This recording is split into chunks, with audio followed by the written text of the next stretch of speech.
যে দেশের সংখ্যাগরিষ্ঠ মেহনতি মানুষ যারা নিপীড়িত হচ্ছে, সেখানে আমরা দেখে পারি যে নতুন দলের নেতারা গাড়ি বহন নিয়ে ঘুরে বেড়াচ্ছে। কিন্তু এই শ্রমিকদের, এই গরিব মানুষের রক্তের উপর পাড়া দিয়েই কিন্তু জুলাই গণঅভ্যুত্থানটা হয়েছিল। প্রায় 10 জনের অধিক শ্রমিক আহত হয়েছে, যারা এখনো ঠিকঠাক চিকিৎসাটা পায়নি।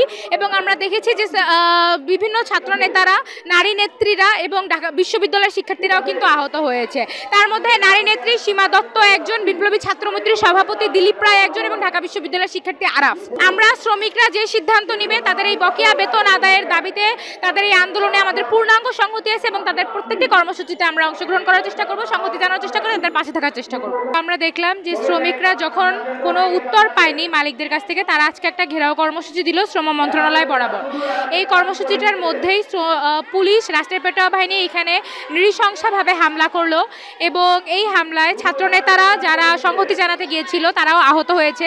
আমরা ভিডিওতেও দেখছি, আপনারা হয়তো দেখেছেন এতক্ষণে, যে বিপ্লবী ছাত্রমৈত্রীর সভাপতি দিলীপ রায়কে কিভাবে তার উপরে নৃশংস বর্বর হামলা করেছে পুলিশের পেটোয়া বাহিনী। কিন্তু আমরা কিন্তু এই হামলা মালিকের বিরুদ্ধে দেখি না। আমরা কিন্তু দেখি না যে মালিকের বিরুদ্ধে এখন পর্যন্ত রাষ্ট্রপক্ষ কোনো ব্যবস্থা নিয়েছে।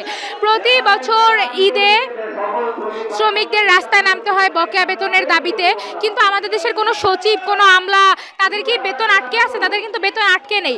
এখন পর্যন্ত কিন্তু রাষ্ট্র মালিকদের বিরুদ্ধে কোনো ব্যবস্থা নেয়নি, কিন্তু শ্রমিকরা তাদের ঈদটা কিভাবে করবে তার এখনো কোনো নিশ্চয়তা নেই।